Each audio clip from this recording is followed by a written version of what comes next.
السلام عليكم، أماني معكم. ان شاء الله تكونوا بخير دائما في تحضيرات تاع شهر رمضان الكريم. شوفوا هنا واش عندي باذنجان. كانوا عندي 3 حبات، قطعتهم شرائح رقيقه، درت لهم شويه ملح شويه فلفل كحل. دوك نحمسهم هكذا غير بشويه تاع الزيت. تحبوا تحمسوهم فوق المقله كما درت انا، تحبوا ديروهم في الفوخ. فوالا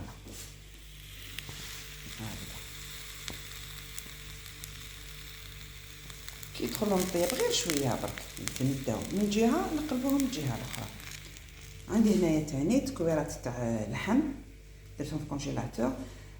لا فيوند هاشي بيان سور، نتوما واش حبيتو تقدروا ميم ديروا بولي هاشي مدوزنين. درت لهم شويه فلفل كحل، شويه ثوم، شويه تاع الملح، شويه تاع لا شابلور وحبه تاع البيض. كورتهم درتهم في كونجيلاتور هكذا كينسحق نجبد. هادو يجوك للمتوم يجوا وين حبيتو. بون انا واش ندير كي قليت هذاك شويه تاع باذنجان، شوفوا راني ندير كويره هنايا نكورها.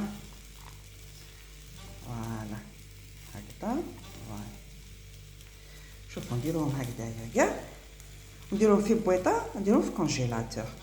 وتقدروا تجبدوهم ديروا لاصوص طوماط ورموا هادو ما يطيبوا في لاصوص طوماط، ومن بعد نحوهم ديروهم في بلاطو وديروا لهم الفوق الفرomاج، ديروهم في الفوق يجوا والله العظيم غير بنان ما شاء الله. ولا تحبوا ديروهم هكذايا ديروهم في الفوق وديروا لا بيشاميل وديروهم الفوق وزيدوا لهم فرomاج. قسما بالله غير واحد البنه ما شاء الله. جربوهم ودائما نقعدوا هكذا مع تحضيرات شهر رمضان الكريم. ان شاء الله تابعوني. صحيتو.